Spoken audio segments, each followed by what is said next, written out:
गंगे च यमुने चैव गोदावरी सरस्वती नर्मदे सिंधु कावेरी जले अस्मिन् सन्निधम कुरु। आप सभी का मेरे YouTube चैनल पर हार्दिक स्वागत है। भगवान श्री हरि और माँ लक्ष्मी जी की कृपा आप और आपके परिवार पर सदा बनी रहे। 3 नवंबर बुधवार को सूर्योदय का समय रहेगा सुबह 6:36 और सूर्यास्त का समय रहेगा शाम 5:43। इससे पहले की वीडियो में आपने जाना कि किस प्रकार देवर्षि नारद ने महाराज पृथु को कार्तिक मास के कृष्ण पक्ष की चतुर्दशी तिथि यानी कि नरक चतुर्दशी के दिन और दिवाली के दिन पूजन का महात्म्य बताया। साथ ही यमराज की पूजा करते समय किन मंत्रों का जाप करना चाहिए बताया। अब आज की वीडियो में आप सुनिए कार्तिक मास का 15वां अध्याय। दीपावली की रात को घर सजाने, दीप मालिकाएं जलाने और महालक्ष्मी जी पूजन के बारे में विस्तार पूर्वक बताते हुए देवर्षि नारद कहते हैं, हे राजा पृथु, कार्तिक कृष्ण पक्ष की अमावस्या को दीप मालिका करने से दरिद्रता का विनाश होता है और संपन्नता आती है। इस संबंध में मैं एक इतिहास सुनाता हूँ, ध्यान पूर्वक सुनो। थुरसैन देश में सत्य शर्मा नाम का एक अत्यंत दरिद्र ब्राह्मण रहा करता था। उसके मन में एकमात्र यही कामना रहती थी कि अगर मेरे पास धन हो तो मैं उसे यज्ञ, दान, पूजा पाठ आदि कामों में व्यतीत करूं। अपनी दरिद्रता के निवारण का उपाय पूछने पर एक दिन उसे एक विद्वान ने बताया कि तुम शिव जी की आराधना किया करो। ब्राह्मण सत्य शर्मा ने सच्चे हृदय से भगवान शिव की पूजा करना प्रारंभ कर दिया।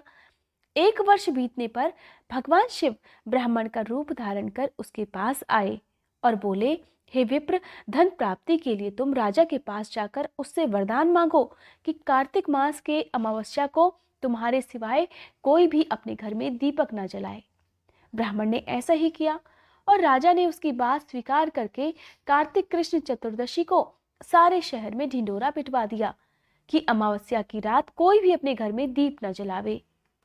और राजा की आज्ञा मानकर अमावस की रात को किसी ने भी दीपक नहीं जलाया। जब रात को लक्ष्मी जी नगर में आई तो देखा कि समस्त नगर में अंधेरा है, मगर एक ब्राह्मण का घर खूब सजा हुआ है और दीपमाला से जगमग हो रहा है। माँ लक्ष्मी जी प्रसन्न होकर उस घर में प्रवेश करने लगी।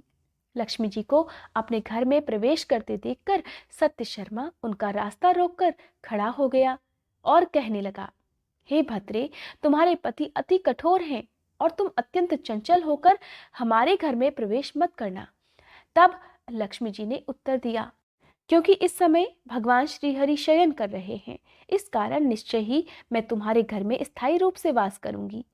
ऐसा सुनकर ब्राह्मण ने कहा, यदि आप इस बात की शपथ लो कि मेरी 3 पीढ़ियों तक इस घर में स्थायी निवास करोगी, तब आप इस घर में प्रवेश कर सकती हो। देवी लक्ष्मी ने कहा, यदि तुम विधि पूर्वक मेरा पूजन करती रहोगे तो निश्चय ही मैं तुम्हारे घर में वास करूंगी। ऐसी बात सुनकर ब्राह्मण ने पूछा, तब आप ही मुझे बताइए कि मैं किस विधि से आपका पूजन करूं और आप मुझे पूरा विधि विधान बताइए। तब देवी लक्ष्मी ने कहा, हे विप्र, प्रतिवर्ष कार्तिक मास की अमावस्या को प्रातःकाल स्नान आदि से निवृत्त होकर अपने सभी देवताओं और पितरों का पूजन करो। दिन के तीसरे पहर में श्राद्ध करके ब्राह्मणों को सुंदर पकवानों का भोजन कराओ। प्रदोष के समय दीपमाला प्रज्वलित करो। तुलसी के समीप ब्राह्मण के घर में, देव मंदिर, चौराहे, शमशान, गौशाला में दीप जलाने चाहिए। इस दिन बालक, वृद्ध और रोगी के अतिरिक्त अन्य कोई भोजन न ग्रहण करे। शाम के समय स्वस्ति वाचन पूर्वक गणेश जी और कुबेर जी का पूजन करके संकल्प करो।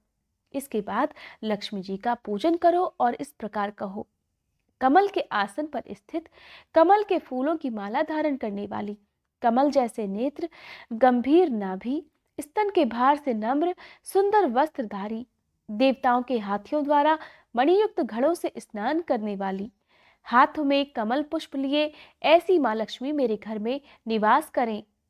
सर्वप्रथम लक्ष्मी जी को आसन दो, फिर पाद्य, अर्घ्य, आचमन, स्नान, वस्त्र, धूप, दीप, नैवेद्य, जल, तांबुल और सुपारी, इन सभी वस्तुओं को अर्पण करके नमस्कार करो। दीप जलाओ और सारी रात भगवान का और माँ लक्ष्मी का कीर्तन करो। इस प्रकार कुबेर और लक्ष्मी जी का पूजन करके ब्राह्मणों को भोजन कराने के बाद बंधु बांधवों सहित स्वयं भी भोजन ग्रहण करना चाहिए। देवी लक्ष्मी के ऐसे वचनों को सुनकर सत्य शर्मा ने विधिवत इसी प्रकार किया, जिससे उसके यहाँ काफी धन धान्य हो गया। इसके बाद उसने अनेक यज्ञ आदि धार्मिक कार्य करवाए और जीवन के संध्या काल में सत्य शर्मा विरक्त होकर मथुरा चला गया और वहीं पर समाधिस्थ होकर विष्णु लोक को प्राप्त हुआ। इस प्रकार देवर्षि नारद ने कहा कि हे महाराज पृथु, जो भी विधि विधान से माँ लक्ष्मी की पूजा करता है और सभी नियमों का पालन करते हुए समस्त प्राणी मात्र के प्रति अपने मन में दया भाव रखता है, उस पर माँ लक्ष्मी की विशेष कृपा दृष्टि बनी रहती है। कार्तिक मास के अगले अध्याय में आप सुनेंगे अन्नकूट पर्व और गोवर्धन का महात्म्य। आगे की वीडियोस देखने के लिए आप मेरे चैनल को सब्सक्राइब और बेल आइकन प्रेस कर सकते हैं। साथ ही इस वीडियो को ज़्यादा से ज़्यादा शेयर जरूर कीजिएगा।